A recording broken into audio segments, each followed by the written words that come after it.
우리 시어머니? 글자도 못 읽는 무식한 년이야. 진짜 어쩜 그렇게 무식한지. 바보야, 바보. 문이 살짝 열린 아들의 집 앞에서 68살 박영희는 발걸음을 멈췄습니다.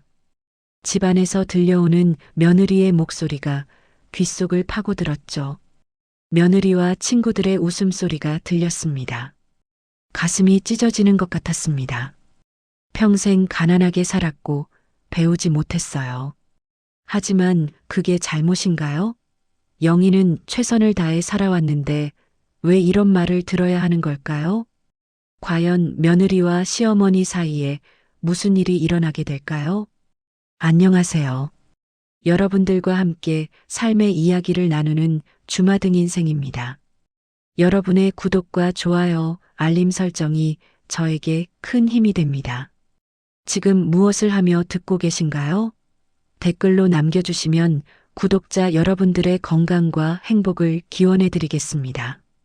그럼 이야기 시작하겠습니다. 새벽 6시 서울 외곽의 낡은 반지하 집에서 박영희는 잠에서 깼습니다. 창문 너머로 사람들의 발만 보이는 이 좁은 공간이 영희의 집이었죠. 벽에는 곰팡이가 피어 있었고 천장에서는 물이 뚝뚝 떨어졌어요.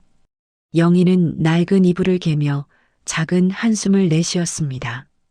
오늘은 준우한테 가봐야 하는데 손에 든 것은 며칠 전 우편함에 꽂혀 있던 서류였어요. 재개발 지역 주민 안내문이라고 적혀 있었지만 영희는 글자를 거의 읽지 못했습니다. 어렸을 때 가난해서 학교를 제대로 다니지 못했거든요. 그저 몇 개의 간단한 글자만 알아볼 수 있을 뿐이었죠. 이게 뭔 소리인지 준호가 읽어줘야겠어. 영희는 서류를 조심스럽게 가방에 넣었습니다. 그리고 거울을 보며 낡은 옷에 주름을 폈어요. 아들 집에 갈 때마다 며느리 서연의 차가운 눈빛이 신경 쓰였지만 이건 중요한 일이니 어쩔 수 없었습니다. 영희는 문을 잠그고 계단을 올라 밖으로 나왔어요. 햇살이 따스했지만 영희의 마음은 무거웠습니다. 며느리 서연은 서울대를 나온 똑똑한 사람이었어요.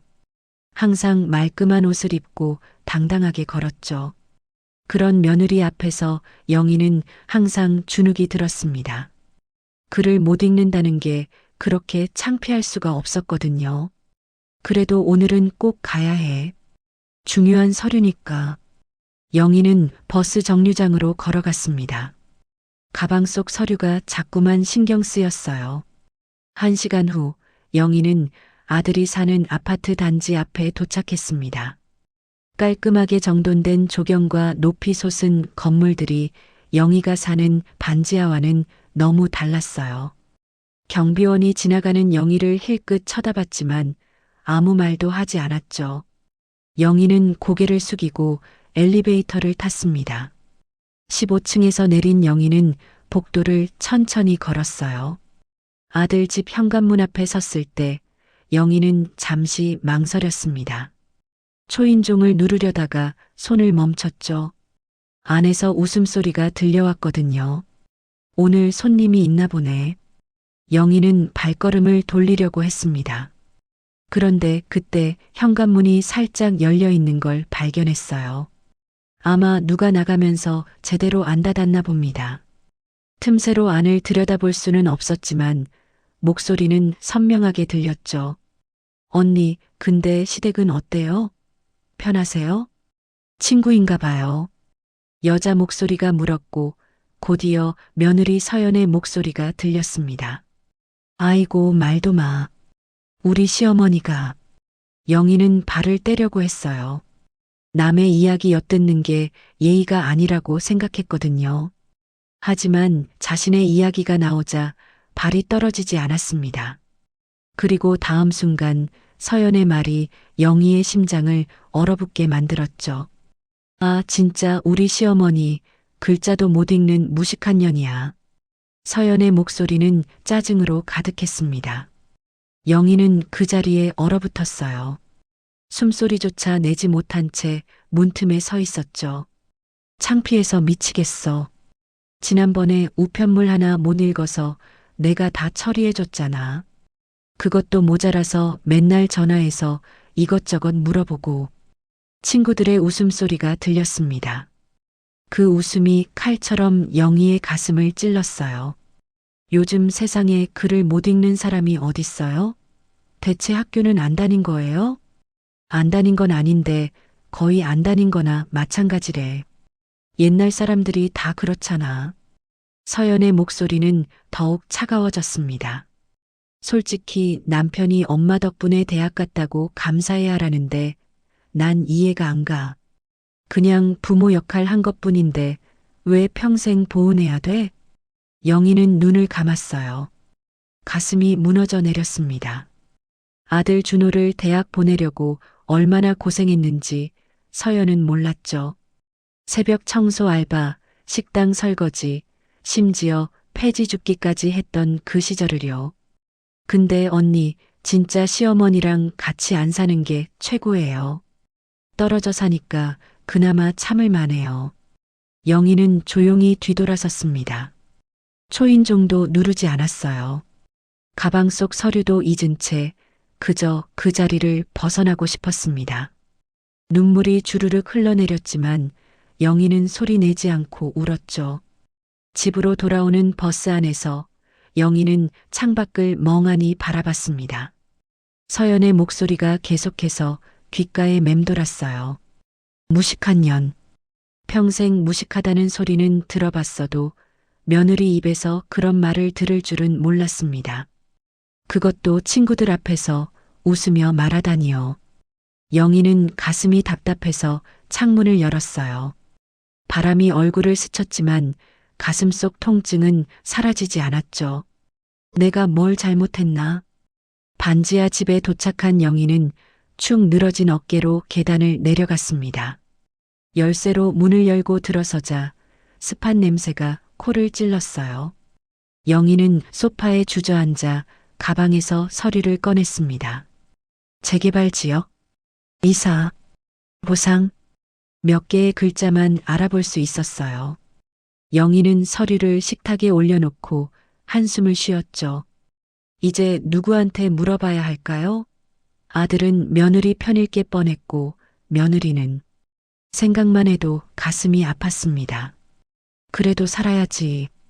영희는 일어나서 부엌으로 갔어요. 냉장고에 있는 김치와 남은 밥으로 저녁을 때웠습니다.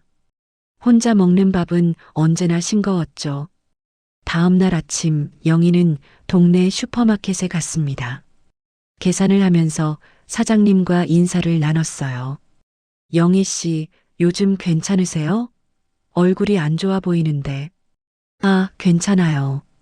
그냥 잠을 잘못 잤나 봐요. 우리 동네 재개발된다며? 서류 받으셨죠? 영희는 고개를 끄덕였습니다. 네. 받긴 했는데. 아이고, 그거 중요한 거예요. 보상금이 어마어마하대요. 반지하도 억대는 나온다던데? 영희는 눈이 커졌어요. 억대? 그게 무슨 소린가요? 정말요? 그럼요. 우리 동네가 위치가 좋잖아요. 역세권이고 재개발되면 다들 대박 난대요. 영희는 집으로 돌아오는 내내 그 말을 곱씹었습니다. 억대 보상금?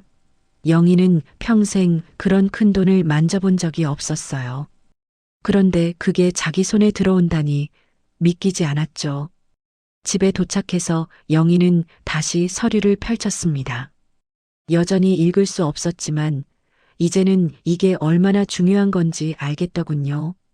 누구한테 물어봐야 하지. 영희는 핸드폰을 꺼냈어요. 아들 준호의 번호가 화면에 떴습니다. 손가락이 통화 버튼 위에서 망설였죠. 그런데 서연의 목소리가 다시 떠올랐어요. 무식한 년. 영희는 전화를 끊었습니다.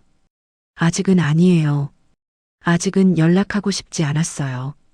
사흘이 지난 어느 날 영희의 핸드폰이 울렸습니다. 며느리 서연이었어요. 영희는 잠시 망설이다가 전화를 받았죠. 어머니, 저 서연이에요. 응, 그래. 요즘 재개발 서류 받으셨죠? 그거 좀 확인하려고 전화했어요. 영희의 손이 떨렸습니다. 서연은 목소리만은 정중했어요. 하지만 영희는 알고 있었죠. 그 뒤에 숨은 진짜 마음을요. 아, 그게. 응. 어머니, 그거 혼자 처리하시기 힘드실 거예요. 제가 도와드릴게요. 내일 집으로 갈게요. 서류 좀 보여주세요. 서연의 목소리는 친절했지만 영희는 뭔가 석연치 않았습니다.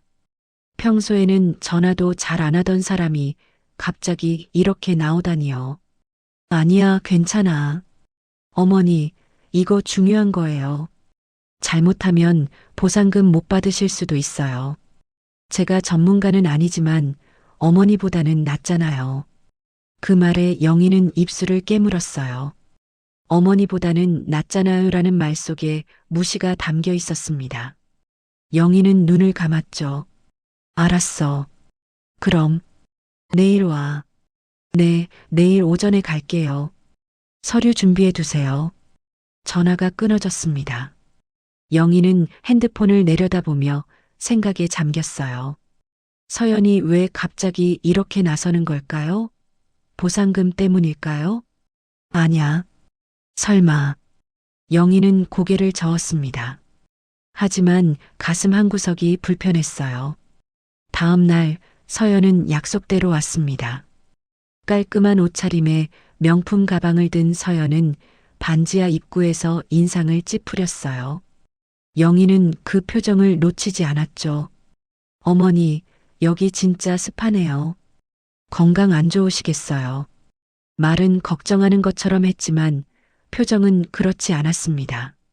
서연은 거실을 둘러보며 코를 찡그렸어요. 어서 와라. 앉아. 네. 서연은 소파에 앉으며 손 소독제를 발랐습니다. 영희는 그 모습을 보며 가슴이 쓰렸어요. 자기 집이 더럽다는 듯한 행동이었거든요. 서류 어디 있어요?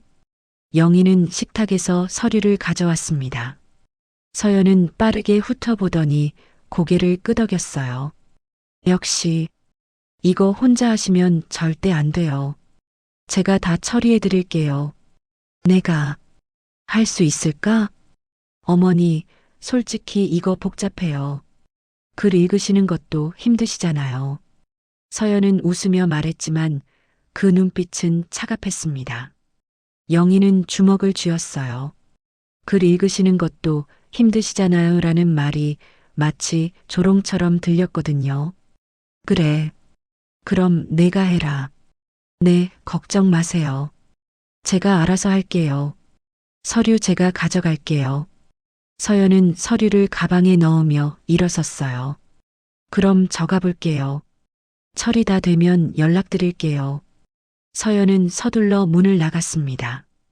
영희는 닫힌 문을 바라보며 깊은 한숨을 내쉬었어요.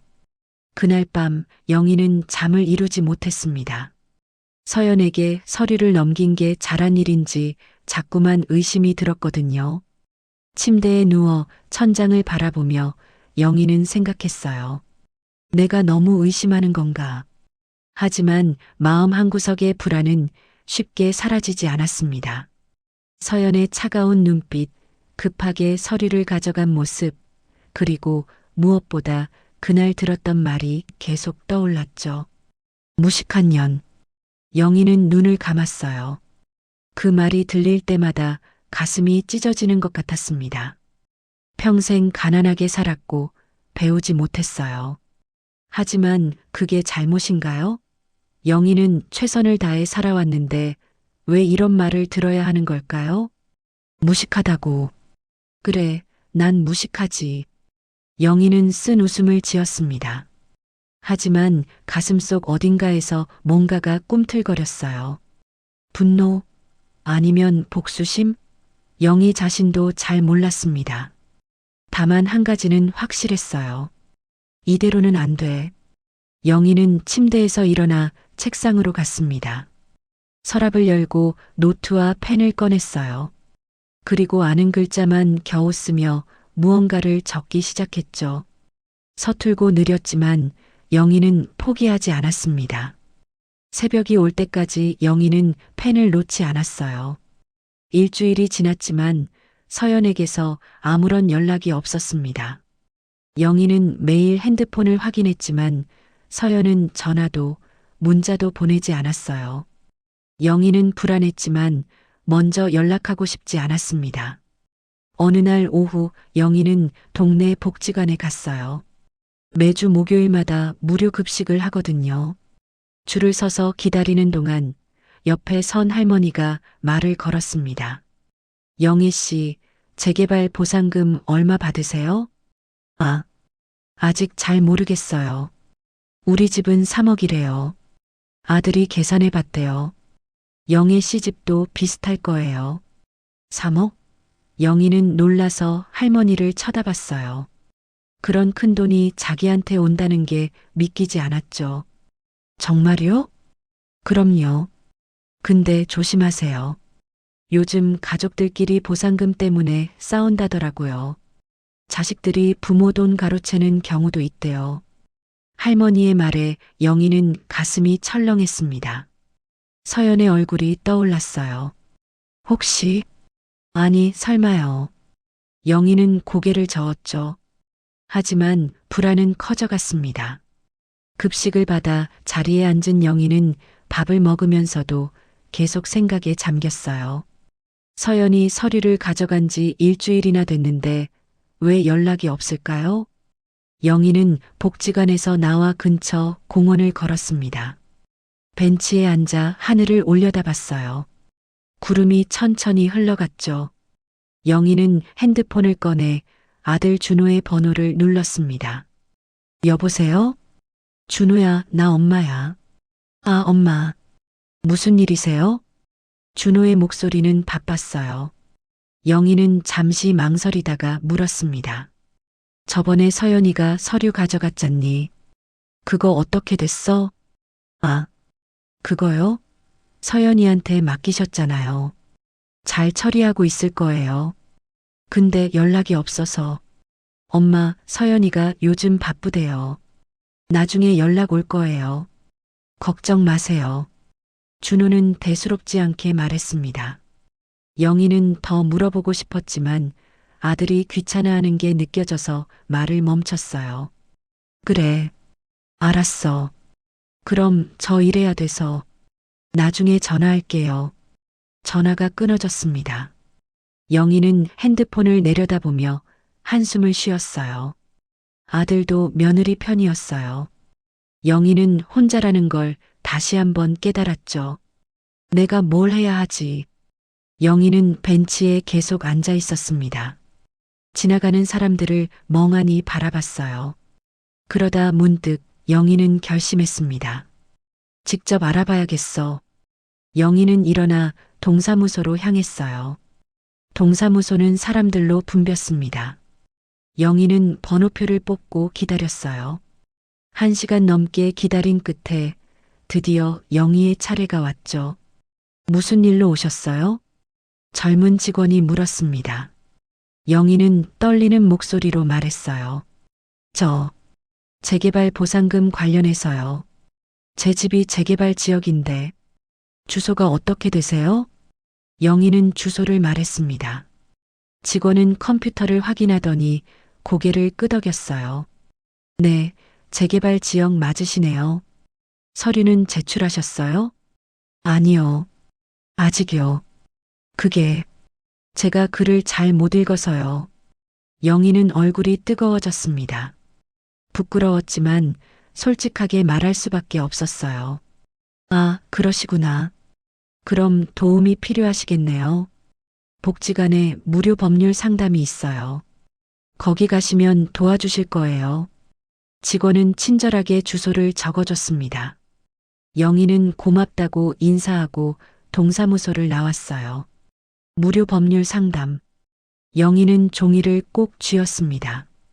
희망이 보이는 것 같았어요. 이틀 후 영희는 법률 상담소를 찾아갔습니다. 작지만 깔끔한 사무실이었어요. 젊은 변호사가 영희를 맞이했죠. 어서 오세요. 앉으세요. 감사합니다. 영희는 의자에 앉아 사정을 설명했습니다. 재개발 보상금, 며느리가 서류를 가져간 일, 그리고 자신이 글을 읽지 못한다는 것까지요. 변호사는 진지하게 들었어요. 일단 확인해 봐야 할 게 있어요. 며느리분이 서류를 어떻게 처리하고 있는지 알아야 해요. 어떻게 알 수 있죠? 동사무소에 가서 본인 확인하고 진행 상황을 확인하시면 돼요. 그리고 변호사는 잠시 망설이다가 말했습니다. 혹시 며느리분을 믿을 수 없으시다면 위임장을 작성하셔야 해요. 보상금 수령 권한을 본인이 직접 가지고 계셔야 안전해요. 위임장이요? 네. 간단한 서류예요. 제가 도와드릴게요. 변호사는 서류를 꺼내 영희에게 설명해 줬습니다. 영희는 어렵게 이해하려고 애썼어요. 변호사는 천천히 쉬운 말로 설명해 줬죠. 감사합니다. 정말 감사합니다. 영희는 눈물이 났어요. 오랜만에 누군가 자신을 진심으로 도와주는 것 같았거든요. 그날 밤 영희는 변호사가 준 서류를 책상에 펼쳐놓고 읽으려고 애썼습니다. 느리지만 한 글자 한 글자 읽어나갔어요. 머리가 아팠지만 영희는 포기하지 않았죠. 내가 할 수 있어. 영희는 중간중간 메모를 했습니다. 아는 글자로 적었어요. 보상금, 위임장, 동사무소. 영희는 이 단어들을 외우려고 했습니다. 핸드폰이 울렸어요. 서연이었죠. 영희는 잠시 망설이다가 전화를 받았습니다. 어머니, 저 서연이에요. 응. 서류 거의 다 처리했어요. 다음 주에 최종 서류 사인하러 가야 하는데 제가 모시고 갈게요. 서연의 목소리는 밝았어요. 하지만 영희는 뭔가 이상하다는 걸 느꼈습니다. 왜 이렇게 서두르는 걸까요? 아니야, 내가 직접 갈게. 네. 어머니 혼자요? 그럼 안 돼요. 서류가 복잡해서 제가 설명해 드려야 해요. 괜찮아. 나 혼자 갈 수 있어. 영희는 단호하게 말했습니다. 서연은 잠시 침묵했어요. 그러실 거면 서류 제출하는 곳 위치라도 알려드릴게요. 동사무소 2층. 알았어. 영희는 전화를 끊었습니다. 가슴이 두근거렸어요. 뭔가 큰 결심을 한 것 같았죠. 다음 날 영희는 다시 법률 상담소를 찾아갔습니다. 변호사는 영희를 보고 반갑게 맞아줬어요. 어떻게 오셨어요? 저 도움이 필요해요. 영희는 어젯밤 서연과의 통화를 설명했습니다. 변호사는 심각한 표정을 지었어요. 어머니, 조심하셔야겠어요. 혹시 모르니까 미리 조치를 취하는 게 좋을 것 같아요. 어떻게요? 일단 동사무소에 가서 본인이 직접 진행 상황을 확인하세요. 그리고 만약 며느리분이 이상한 걸 하고 있다면 즉시 위임 취소하시고 본인이 직접 처리하세요. 변호사는 영희에게 필요한 서류를 준비해 줬습니다. 영희는 서류를 받아들고 깊게 숨을 들이쉬었어요. 내가 할 수 있을까요? 할 수 있어요. 어머니는 생각보다 강하세요. 변호사의 말에 영희는 용기를 얻었습니다. 그래요, 할 수 있어요. 영희는 평생 힘든 일을 해냈잖아요. 이것도 해낼 수 있을 거예요. 감사합니다. 영희는 사무실을 나섰습니다. 발걸음이 전보다 가벼워진 것 같았어요. 다음 주 월요일 영희는 동사무소에 갔습니다. 이번에는 변호사가 함께였어요.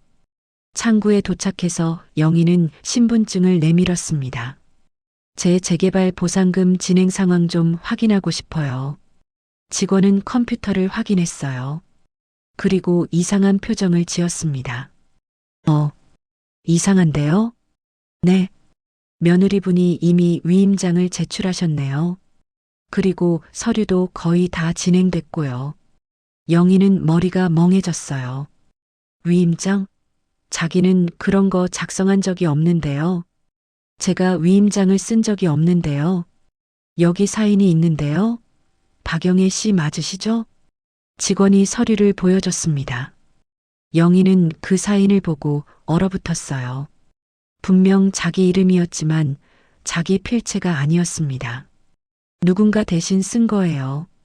이거 제가 쓴 게 아니에요. 영희의 목소리가 떨렸습니다. 옆에 있던 변호사가 나섰어요.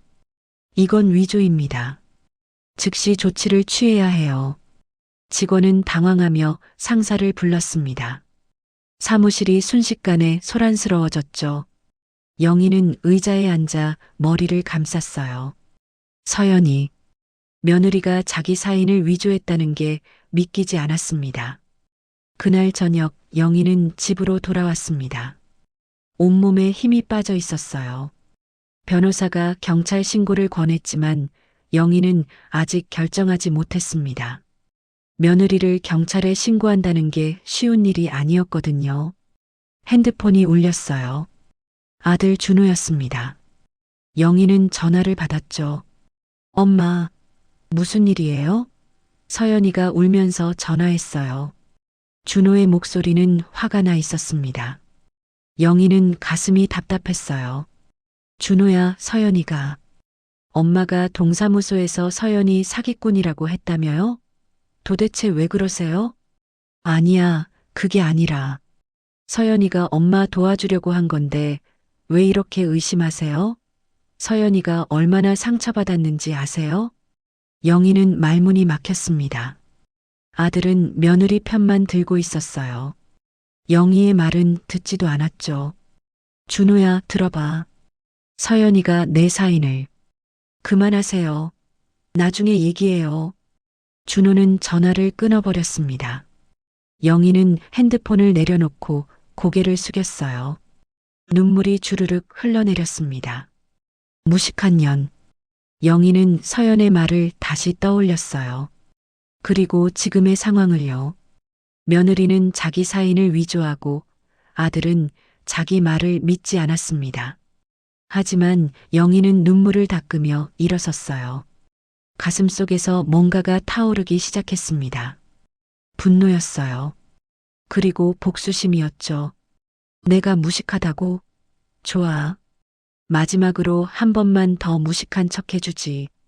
영희는 변호사가 준 서류를 꺼내 다시 읽기 시작했습니다. 이번에는 포기하지 않을 거예요. 절대로요. 며칠 후 영희는 다시 법률 상담소를 찾았습니다. 이번에는 단단한 결심을 하고 왔어요.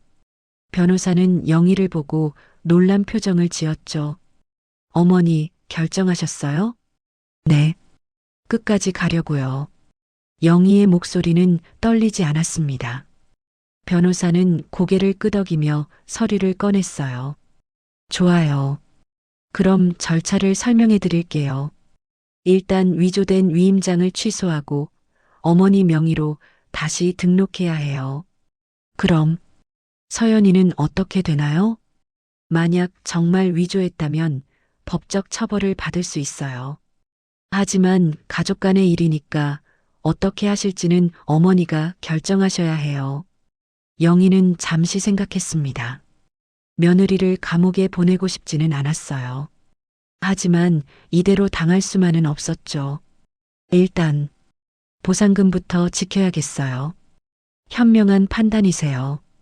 변호사는 영희와 함께 필요한 서류를 준비했습니다. 영희는 하나하나 천천히 읽으며 이해하려고 애썼어요. 쉽지 않았지만 포기하지 않았습니다. 어머니, 정말 대단하세요. 많이 배우셨어요. 변호사의 칭찬에 영희는 쓴 웃음을 지었어요. 배워야죠. 이제라도요. 영희는 동사무소에 가서 위조된 위임장을 취소했습니다. 그리고 본인 명의로 모든 절차를 다시 시작했어요. 직원들은 영희를 도와줬죠. 글을 천천히 읽는 영희를 보고 친절하게 설명해 줬습니다. 이제 보상금은 어머니 계좌로 직접 들어올 거예요. 감사합니다. 영희는 고개를 숙여 인사했어요. 동사무소를 나서는데 핸드폰이 울렸습니다. 서연이었죠. 영희는 잠시 망설이다가 전화를 받았어요. 어머니, 대체 무슨 짓을 하신 거예요? 서연의 목소리는 날카로웠습니다. 영희는 침착하게 대답했어요. 내 일을 내가 하는 거야. 위임장 취소하셨다며요? 왜 그러세요? 제가 다 해드린다고 했잖아요. 내가 내 사인을 위조했더구나. 영희의 말에 서연은 잠시 침묵했습니다. 그리고 다시 말했어요. 그건 어머니 편하시라고 제가 대신 쓴 거예요. 어머니가 직접 오시기 힘드실까봐. 거짓말하지 마. 영희는 단호하게 말했습니다. 서연은 숨을 크게 들이쉬었어요. 어머니, 후회하실 거예요. 제가 없으면 아무것도 못하실 거면서. 그건 내가 걱정할 일이 아니야. 영희는 전화를 끊었습니다. 손이 떨렸지만 마음은 단단했어요. 그날 밤 아들 준호가 영희의 집을 찾아왔습니다. 얼굴이 붉어진 채로 문을 두드렸어요. 엄마, 문 열어요.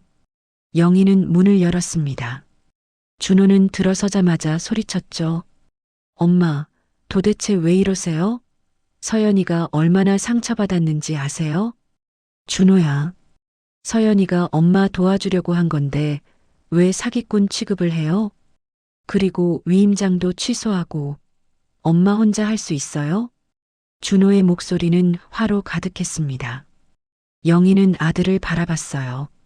저 아이를 키우려고 얼마나 고생했는지 준호는 기억이나 할까요? 준호야, 앉아라. 할 말이 있어. 싫어요.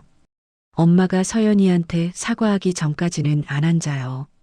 영희는 깊게 숨을 들이쉬었습니다. 그리고 조용히 말했어요.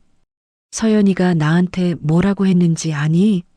뭐라고 했는데요? 무식한 년이래. 친구들 앞에서 날 그렇게 불렀어. 준호는 얼굴이 굳었습니다. 영희는 계속했어요. 내가 글을 못 읽는 게 창피하대. 내가 나 덕분에 대학 갔다는 것도 이해 안 간대. 그건 준호는 말을 잇지 못했습니다. 영희는 눈물을 참으며 말했죠. 난 내 엄마야. 무식해도 가난해도 너를 위해서라면 뭐든 했어. 그런데 내 아내는 날 무시했어. 그리고 넌 아내 편만 들었지. 엄마, 이제 내 일은 내가 할 거야. 너희 도움 필요 없어. 영희는 준호를 밀어냈습니다. 준호는 어쩔 줄 몰라 하다가 결국 문을 나섰어요. 영희는 문을 닫고 주저앉았습니다. 눈물이 쏟아졌죠.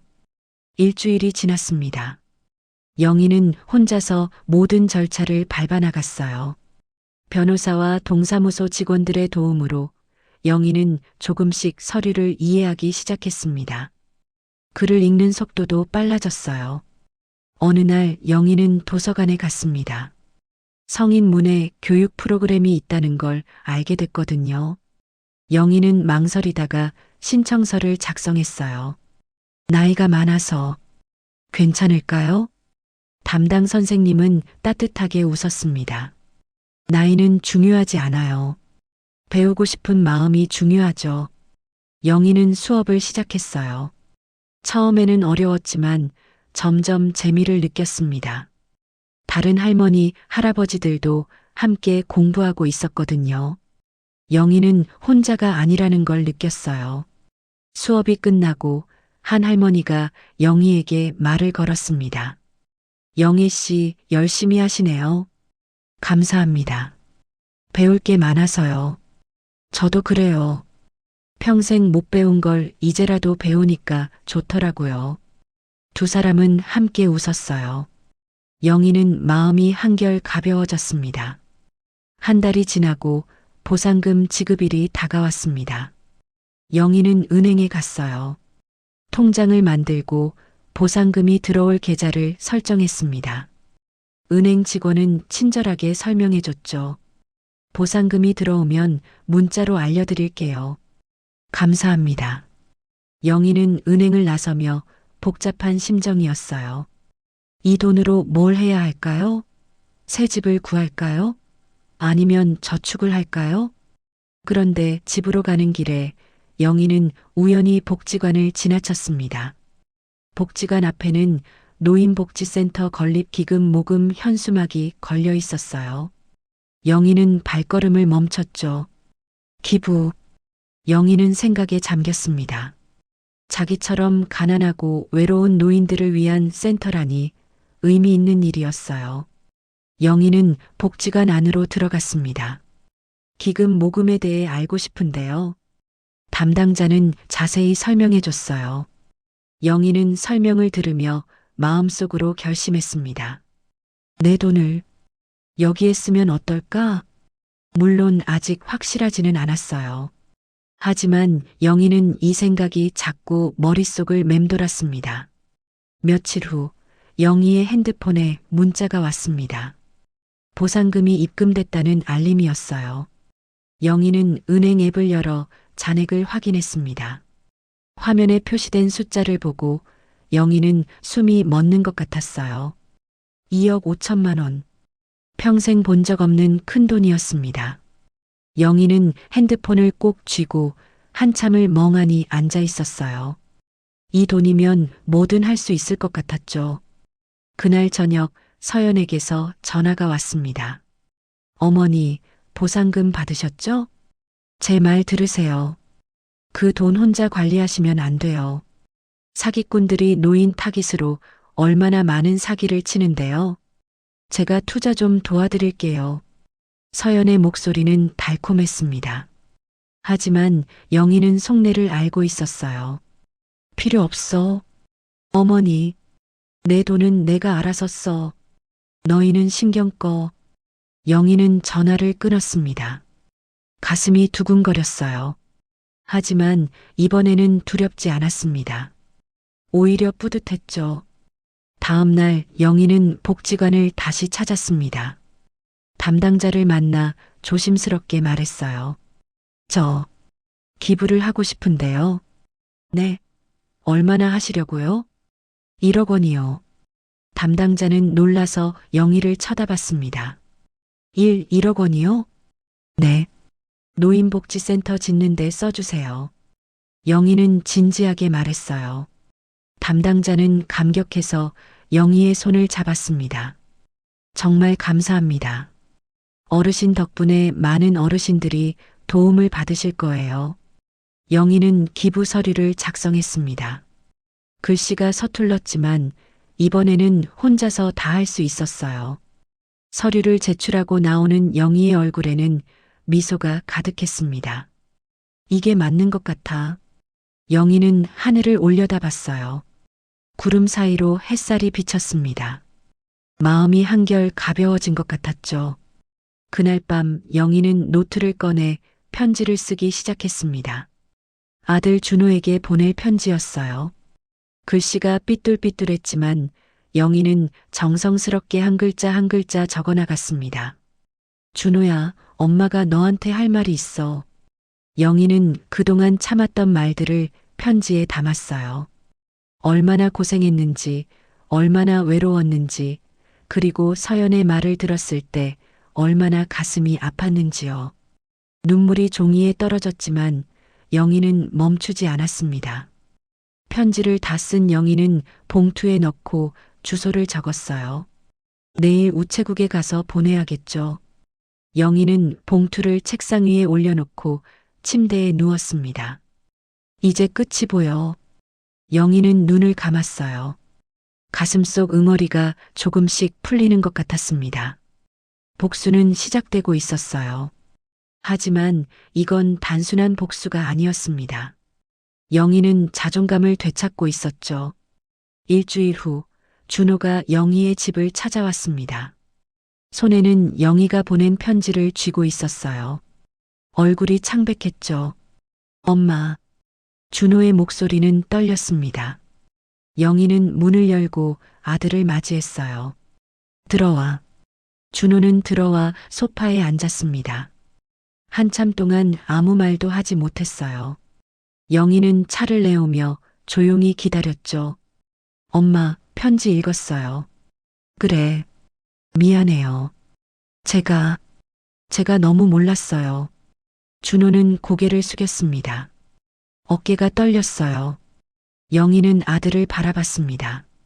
화가 났지만 동시에 안쓰러웠죠. 준호야, 엄마는 내가 행복하길 바라. 하지만 엄마를 무시하는 사람과 함께 있으면서 행복할 수는 없어. 알아요. 이제 알겠어요. 준호는 얼굴을 들었습니다. 눈이 빨갛게 충혈되어 있었어요. 서연이랑 얘기해 볼게요. 엄마한테 사과하게 할게요. 영희는 고개를 저었어요. 사과는 필요 없어. 진심이 아닌 사과는 의미 없으니까. 그럼 그냥 내 인생을 살아라. 엄마는 엄마대로 살 테니까. 영희는 단호하게 말했습니다. 준호는 더 이상 말하지 못하고 고개를 떨궜어요. 그날 오후 영희는 복지관에서 전화를 받았습니다. 기자가 인터뷰를 하고 싶다는 내용이었어요. 1억 원을 기부하신 분이시죠? 지역 신문에서 기사를 쓰고 싶은데요. 영희는 당황했습니다. 기사라니 생각지도 못한 일이었어요.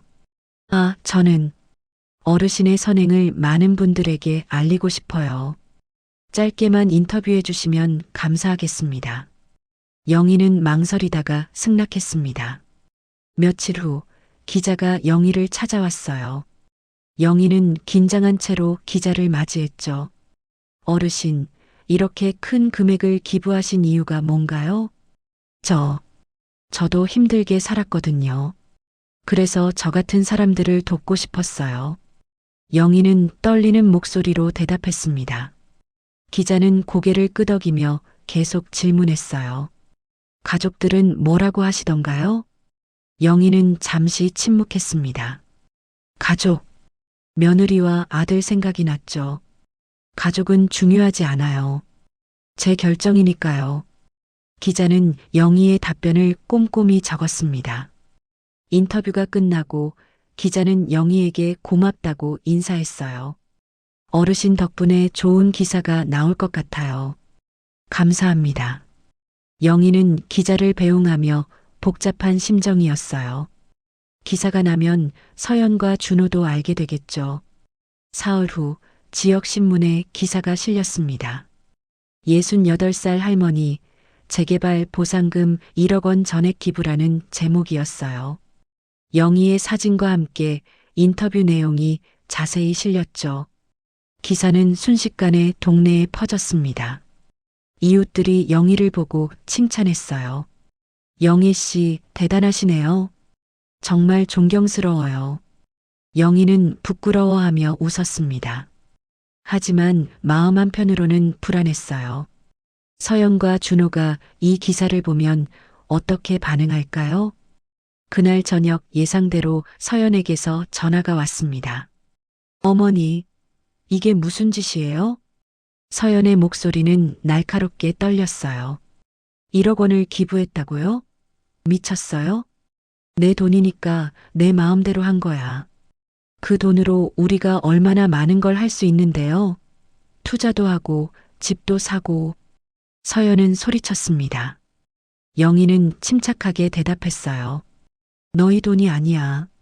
내 돈이고 난 내가 원하는 데 썼어. 어머니는 정말 이기적이세요. 이기적? 영희는 쓴 웃음을 지었습니다. 내가 날 무식한 년이라고 한 건 이기적이 아니니? 서연은 말문이 막혔습니다. 잠시 침묵이 흘렀어요. 그걸 어떻게 아셨어요? 들었어. 그날 너희 집 문 앞에서. 영희의 목소리는 차가웠습니다. 서연은 아무 말도 하지 못했습니다. 영희는 계속 말했어요. 넌 날 무시했어. 글을 못 읽는다고, 무식하다고.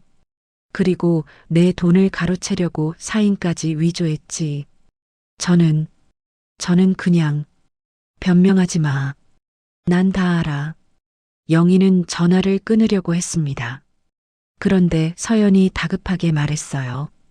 어머니, 제발이요. 기부 취소해 주세요. 저희한테 정말 필요한 돈이에요. 필요하면 내가 벌어. 어머니. 영희는 전화를 끊었습니다. 손이 떨렸지만 마음은 후련했어요. 이제 정말 끝이 보였습니다. 다음 날 준호가 다시 찾아왔습니다. 이번에는 혼자가 아니었어요. 서연과 함께였죠. 두 사람은 영희 앞에 무릎을 꿇었습니다. 엄마, 죄송해요. 준호가 먼저 말했어요. 저희가 잘못했어요. 제발 용서해 주세요. 서연도 고개를 숙였습니다. 하지만 그 얼굴에는 진심이 보이지 않았어요. 영희는 두 사람을 내려다봤습니다. 용서는 할 수 있어. 하지만 기분은 취소하네.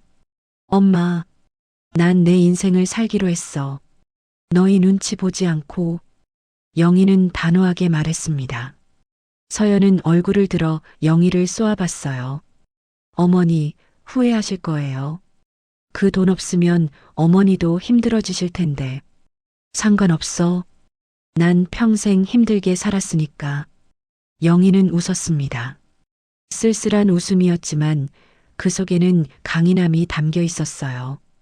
넌 날 무식하다고 했지. 맞아, 난 무식해. 하지만 넌 인간성이 없어. 무엇이 더 나쁜지 생각해봐. 서연은 얼굴이 빨개졌습니다.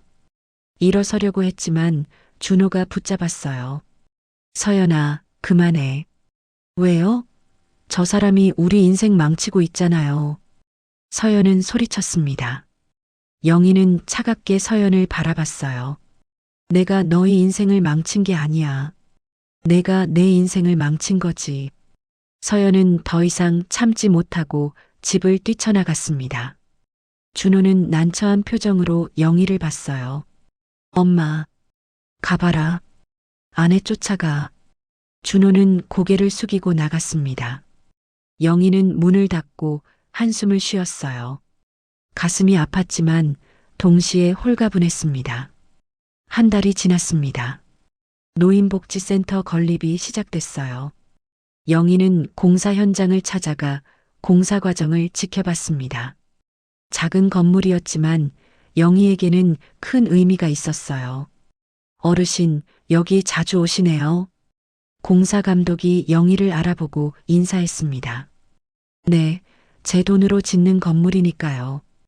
영희는 뿌듯한 미소를 지었어요. 어르신 덕분에 많은 분들이 도움 받으실 거예요. 감사합니다. 제가 더 감사하죠. 영희는 건물을 바라봤습니다. 저 안에서 많은 노인들이 따뜻한 식사를 하고 친구들을 만나고 행복한 시간을 보낼 거예요. 자기처럼 외롭고 힘든 사람들에게 희망이 될 거죠. 그날 저녁 영희는 문해 교육 수업에 갔습니다. 이제는 간단한 책을 읽을 수 있을 정도로 실력이 늘었어요. 선생님은 영희를 칭찬했죠. 영희 씨, 정말 많이 늘었어요. 이제 편지도 혼자 쓸 수 있겠어요. 감사합니다, 선생님. 영희는 행복했습니다. 비록 늦었지만 배움의 기쁨을 알게 됐거든요. 어느 날 영희는 새 집으로 이사했습니다. 반지하가 아닌 햇살이 잘 드는 작은 원룸이었어요. 보상금 중 남은 돈으로 전세로 얻은 집이었죠. 창문을 열자 따뜻한 햇살이 들어왔습니다. 이제 곰팡이 냄새 안 맡겠네. 영희는 웃으며 짐을 풀었어요. 많지 않은 짐이었지만 하나하나 소중했습니다. 옷장에 옷을 걸고 책상에 노트를 올려놓았어요. 그리고 벽에 가족 사진을 붙였죠. 사진 속에는 어린 준호와 영희가 웃고 있었습니다. 영희는 사진을 쓰다듬으며 눈물을 흘렸어요. 준호야, 엄마는 내가 그립단다. 하지만 영희는 후회하지 않았습니다. 이게 옳은 일이라고 생각했거든요. 자존감을 지키는 것, 그게 가장 중요했어요. 저녁이 됐습니다. 영희는 창가에 앉아 밖을 바라봤어요. 사람들이 오가는 모습이 보였습니다. 영희는 더 이상 외롭지 않았어요. 이제는 자기 자신이 있었으니까요. 그날 밤 영희는 일기를 쓰기 시작했습니다. 서투른 글씨지만 마음을 담아 한 글자 한 글자 적었어요. 오늘은 새 집에서의 첫날이다. 햇살이 참 좋다. 오랜만에 따뜻함을 느낀 것 같다. 영희는 펜을 멈추고 창밖을 봤습니다. 별이 반짝이고 있었어요. 무식한 년이라는 말을 들었을 때 난 무너질 뻔했다. 하지만 이제는 괜찮다. 난 무식하지 않다. 단지 배우지 못했을 뿐이다. 그리고 이제는 배우고 있다. 영희는 미소를 지으며 일기를 계속 썼습니다. 서연과 준호를 용서할 수 있을까? 모르겠다. 하지만 한 가지는 확실하다. 나는 나를 용서했다. 내가 잘못한 게 아니니까. 일기를 다 쓴 영희는 노트를 닫고 침대에 누웠어요. 편안한 마음으로 잠이 들었습니다. 내일은 또 새로운 날이 올 거예요. 영희는 그날을 기대했죠. 석 달 후 노인복지센터 개관식이 열렸습니다. 많은 사람들이 참석했어요. 지역 주민들, 복지관 직원들, 그리고 기자들까지요. 영희는 초대를 받아 행사장에 갔습니다. 영희 어르신, 이쪽으로 오세요. 직원이 영희를 앞자리로 안내했어요. 영희는 부끄러워하며 앉았죠. 무대 위에서는 구청장이 연설을 하고 있었습니다. 오늘 이 복지센터가 세워진 것은 한 분의 큰 희생 덕분입니다. 박영희 어르신께서 1억 원을 기부해 주셨습니다. 박수가 터져 나왔습니다. 영희는 얼굴이 빨개져서 고개를 숙였어요. 구청장이 영희를 무대로 불렀습니다. 어르신, 올라오셔서 한 말씀 해주시겠어요? 영희는 떨리는 다리로 무대에 올라갔습니다. 마이크를 잡은 손이 떨렸어요. 저는 말을 잘 못해요. 영희의 목소리가 울렸습니다. 사람들은 조용히 영희를 바라봤어요. 평생 힘들게 살았어요. 배우지도 못했고요. 하지만 저 같은 사람들이 행복했으면 좋겠어서 이 돈을 기부했어요. 영희는 눈물을 글썽였습니다. 감사합니다. 이 건물이 많은 분들에게 희망이 됐으면 좋겠어요. 박수가 쏟아졌습니다. 영희는 고개를 숙여 인사하고 자리로 돌아왔어요. 행사가 끝나고 많은 사람들이 영희에게 인사를 했습니다. 어르신, 정말 존경스러워요. 덕분에 저희가 따뜻한 곳에서 밥 먹을 수 있게 됐어요. 영희는 한 사람 한 사람과 악수를 나눴어요. 따뜻한 손길이 영희의 가슴을 채웠습니다.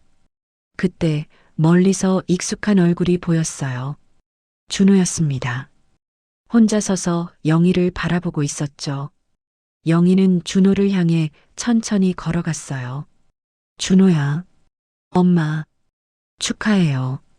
준호의 목소리는 떨렸습니다. 눈가가 붉어져 있었어요. 엄마가 이렇게 대단한 일을 하실 줄 몰랐어요. 제가 너무 몰랐어요. 준호는 고개를 숙였습니다. 영희는 아들의 어깨를 토닥였어요. 괜찮아. 이제 알았으면 됐어. 서연이랑 이혼하기로 했어요. 영희는 놀라서 준호를 봤습니다. 뭐라고? 엄마 말이 맞았어요. 서연이는 저를 사랑한 게 아니었어요. 돈을 사랑했던 거죠. 준호는 쓴 웃음을 지었어요. 이혼 서류에 사인했어요. 이제 자유예요. 영희는 아들을 꼭 안아줬습니다. 준호는 영희의 품에서 소리 없이 울었어요. 며칠 후 영희는 도서관 문에 교육 수업에서 수료증을 받았습니다. 비록 늦었지만 영희는 이제 책을 읽고 편지를 쓸 수 있었어요. 선생님은 영희를 자랑스러워했죠. 영희 씨, 정말 열심히 하셨어요. 앞으로도 계속 공부하세요. 네, 선생님. 감사합니다. 영희는 수료증을 받아들고 웃었습니다. 평생의 소원이 이뤄진 것 같았어요. 수업이 끝나고 영희는 동료 학생들과 함께 저녁을 먹으러 갔습니다. 모두 비슷한 나이의 노인들이었어요. 함께 밥을 먹으며 이야기를 나눴죠. 영희 씨 신문에서 봤어요. 대단하시더라고요. 아니에요. 그냥 제가 할 수 있는 일을 한 거예요. 겸손하시네. 저도 나중에 여유 생기면 기부하고 싶어요. 모두 웃으며 고개를 끄덕였습니다.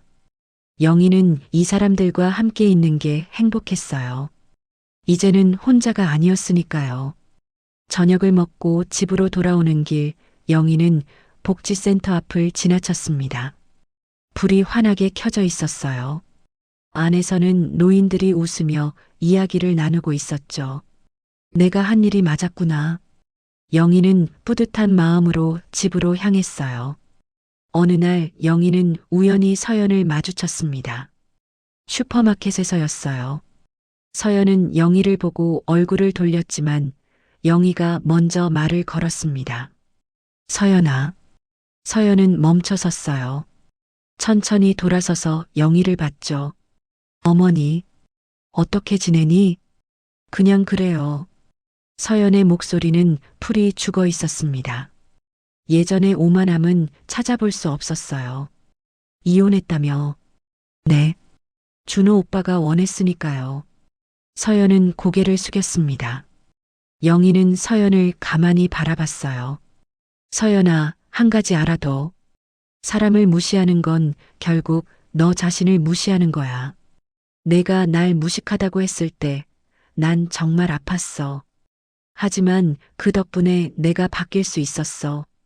그러니까 고마워. 영희는 쓴 웃음을 지으며 돌아섰습니다.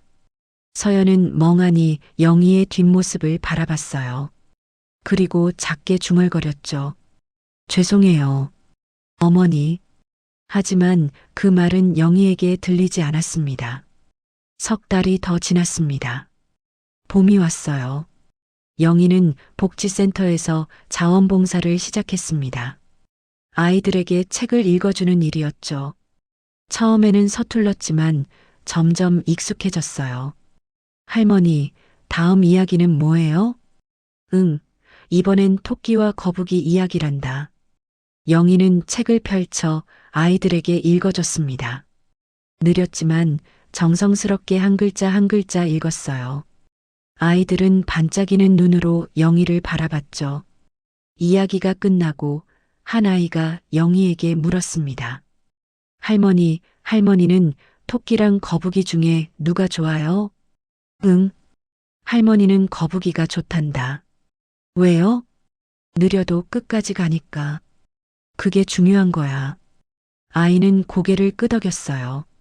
영희는 아이의 머리를 쓰다듬으며 웃었습니다. 자원봉사가 끝나고 영희는 복지센터 앞 벤치에 앉아 쉬었어요. 따뜻한 햇살이 얼굴을 비쳤습니다. 영희는 눈을 감고 그 따스함을 느꼈죠. 행복하구나. 영희는 이제 진짜 행복했습니다. 어느 주말 준호가 영희를 찾아왔습니다. 손에는 케이크를 들고 있었어요. 엄마, 생신 축하해요. 영희는 깜짝 놀랐습니다. 자기 생일을 잊고 있었거든요. 어머, 오늘이 내 생일이었구나. 엄마가 잊으실 줄 알았어요. 준호는 웃으며 케이크를 식탁에 올려놓았어요. 초에 불을 붙이고 영희 앞에 놓았죠. 소원 빌어요, 엄마. 영희는 눈을 감고 소원을 빌었습니다. 그리고 초를 불었어요. 무슨 소원 빌었어요? 비밀이야. 영희는 장난스럽게 웃었습니다. 사실 영희는 아무 소원도 빌지 않았어요. 이미 충분히 행복했으니까요. 케이크를 먹으며 준호가 조심스럽게 물었습니다. 엄마, 저 다시 시작해도 될까요? 엄마 아들로서요. 영희는 준호를 바라봤어요. 아들의 눈에는 진심이 담겨 있었습니다. 당연하지. 넌 언제나 내 아들이야. 준호는 영희를 꼭 안아줬습니다. 영희는 아들의 등을 토닥이며 눈물을 흘렸어요. 행복한 눈물이었죠. 그날 밤 영희는 창가에 앉아 밖을 바라봤습니다. 별이 반짝이고 있었어요. 영희는 일기장을 펼쳐 오늘 있었던 일을 적기 시작했습니다. 오늘은 내 70번째 생일이었다. 준호가 케이크를 가져왔다. 오랜만에 아들과 함께 웃었다. 정말 행복한 하루였다. 영희는 펜을 멈추고 생각에 잠겼어요. 지난 몇 개월을 돌아봤습니다. 서연의 모욕, 보상금, 기부, 그리고 새로운 시작까지요. 무식한 년이라는 말을 들었을 때 난 무너질 뻔했다. 하지만 그 말이 나를 바꿨다. 이제 나는 무식하지 않다. 배우고 있으니까. 영희는 미소를 지으며 계속 썼습니다. 복수는 생각보다 달콤하지 않았다. 하지만 내 자존감을 되찾는 건 정말 달콤했다. 이제 나는 나를 사랑한다. 그게 가장 큰 복수일지도 모른다. 영희는 일기장을 닫고 창밖을 다시 봤어요. 멀리서 복지센터의 불빛이 보였습니다. 영희의 마음도 그 불빛처럼 따뜻했죠. 1년 후 영희는 동네에서 유명한 사람이 됐습니다. 복지센터에서 자원봉사를 하고 문해 교육도 계속 받았어요. 그리고 가끔 학교에 가서 아이들에게 자신의 이야기를 들려줬죠. 할머니는 늦게 공부를 시작했지만 포기하지 않았어요. 여러분도 포기하지 마세요. 아이들은 박수를 치며 영희를 응원했습니다. 영희는 행복한 미소를 지었어요. 어느 날 저녁 영희는 집 앞 벤치에 앉아 석양을 바라봤습니다. 붉은 하늘이 아름다웠어요. 영희는 핸드폰을 꺼내 준호에게 전화를 걸었습니다. 준호야, 나 엄마야. 네, 엄마. 무슨 일이세요? 아니야, 그냥 목소리 듣고 싶어서. 엄마. 사랑한다, 아들아. 저도 사랑해요, 엄마. 전화를 끄는 영희는 하늘을 올려다봤습니다. 별이 하나 둘 나타나기 시작했어요. 영희는 깊게 숨을 들이쉬었습니다. 나는 행복해. 영희는 미소를 지으며 집으로 들어갔습니다. 새로운 하루가 끝나고 또 새로운 하루가 시작될 거예요. 영희는 그 모든 날을 감사하게 살아갈 거예요.